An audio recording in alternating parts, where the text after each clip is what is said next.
You know that quiet space that can grow between two people?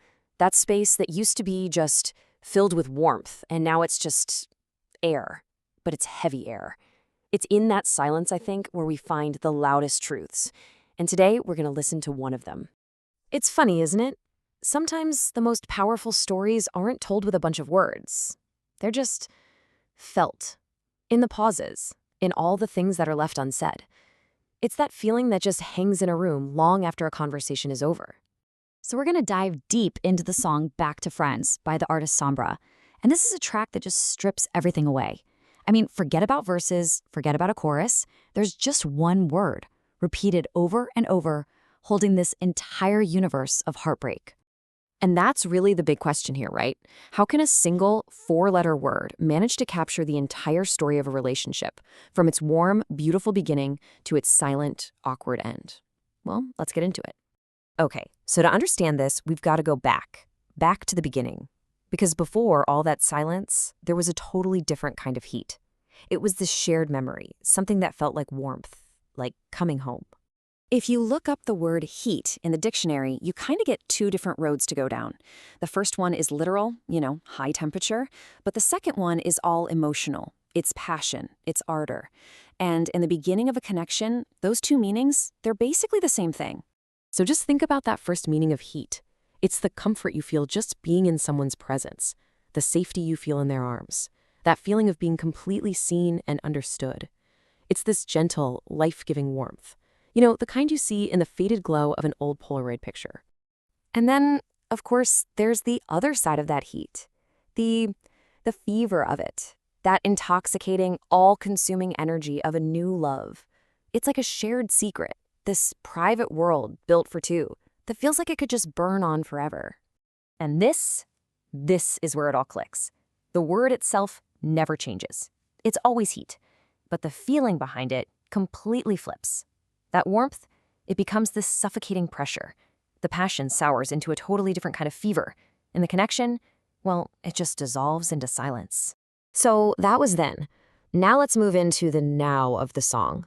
This is where that word, that once comforting word, starts to feel like a cage. The heat isn't shared anymore. It's isolating. Now, the heat is like being in a small room with no open windows. It's the pressure of all these unspoken words, of all the things that need to be said but just can't be. Each person is their own island, radiating this heat that the other person just can't, or maybe won't, touch. This awkward silence is really the heart of the song. It's the stage where the word heat is the only actor left, playing the part of a ghost, a memory in a room that's just thick with regret.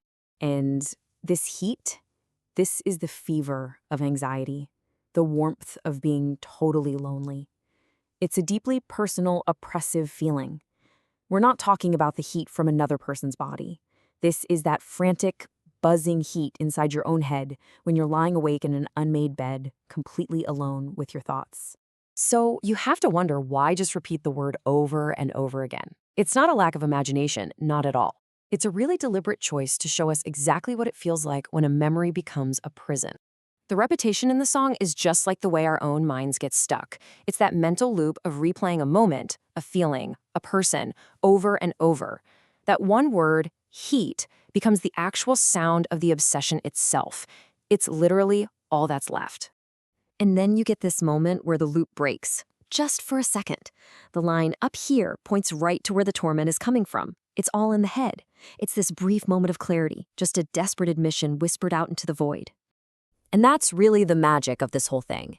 In that one simple sound, you can hear both the ghost of the warmth that used to be and the burn of the pain that's here now.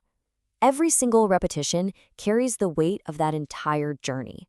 So what's the bottom line here? I think it's that the most powerful art doesn't always need more words. Sometimes one is absolutely enough. Sombra's Back to Friends is this incredible reminder that a single word can be a container for our most complex, most painful emotions. It proves that what we feel is often so much bigger than what we can actually say. And that kind of leaves us with a question to take with us. A word can be a place, a person, a feeling.